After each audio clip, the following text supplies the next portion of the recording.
அஸ்ஸலாமு அலைக்கும் வரஹ்மத்துல்லாஹி தஆலா வபரகாத்துஹு. அன்பான உறவுகளே, அன்னபி ஹுரைரா ரலியல்லாஹு தஆலா அன்ஹு قال நபி ஸல்லல்லாஹு அலைஹி வஸல்லம் கலிமத்தானி ஹபீபத்தானி இலர் ரஹ்மான் خفيفتان على اللسان وثقيلتان في الميزان சுப்ஹானல்லாஹி வபிஹம்திஹி சுப்ஹானல்லாஹில் அலீம்.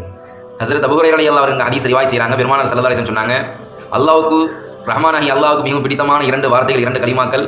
அந்த இரண்டு வார்த்தைகளும் சொல்வதற்கு நம்முடைய நாவிற்கு மிகவும் எளிமையான வார்த்தைகள், நம்முடைய தராசினுடைய அந்தஸ்தை உயர்த்தக்கூடிய அழகான வாசகங்கள். பெருமானார் ஸல்லல்லாஹு அலைஹி வஸல்லம் சொன்னார்கள், சுப்ஹானல்லாஹி வபிஹம்திஹி சுப்ஹானல்லாஹில் அலீம். யார் இந்த கலிமாக்களை அழகான முறையில் ஒவ்வொரு நாளும் ஒவ்வொரு நேரமும் தினந்தோறும் ஓதி வருகிறார்கள், அவருக்கு அல்லாஹ் ஜல்ல ஷஅனஹு தஆலா அல்லாஹ்வாகி ரஹ்மானாகி அல்லாஹ்வுக்கு மிகவும் பிடித்தமான இரண்டு கலிமாக்கள், நம்முடைய சொல்லுக்கு நம்முடைய நாவிற்கு எளிமையான இரண்டு வாசகங்கள், நம்முடைய மீசானுடைய தராசனுடைய அந்தஸ்தை நன்மையினுடைய கனத்தை உயர்த்தக்கூடிய அழகான இரண்டு வாசகங்கள். இந்த வாசகத்தை சொல்வதின் காரணமாக மிகப்பெரிய அந்தஸ்து, மிகப்பெரிய கூலியும் தருவதாக அண்ணல் பெருமானார் ஸல்லல்லாஹு அலைஹி வஸல்லம் சொன்னார்கள். இந்த ஹதீஸ் திருமதி புகாரில போன்ற மிகப்பெரிய ஹதீஸ் கிரந்தங்களில் பதிவு செய்யப்பட்டிருக்கு. அல்லாஹ் ஜல்ல ஷஅனஹு தஆலா முழுமையான முறையில் இது போன்ற சிறிய திக்ருகளையும் கூட அல்லாஹ் நிறைவான நன்மைகளை அளிச்சிருக்கிறான். அப்படிப்பட்ட திக்ருகளை, ஸலவாத்துகளை, ஔராதுகளை ஓதக்கூடிய பாக்கியத்தை அல்லாஹ் நமக்கும் நம்முடைய சந்ததிக்கு ஈமானுடைய எல்லா மக்களும் அல்லாஹ் தந்து அனுபவிவானாக. அஸ்ஸலாமு அலைக்கும் வரஹ்மத்துல்லாஹி வபரகாத்துஹு.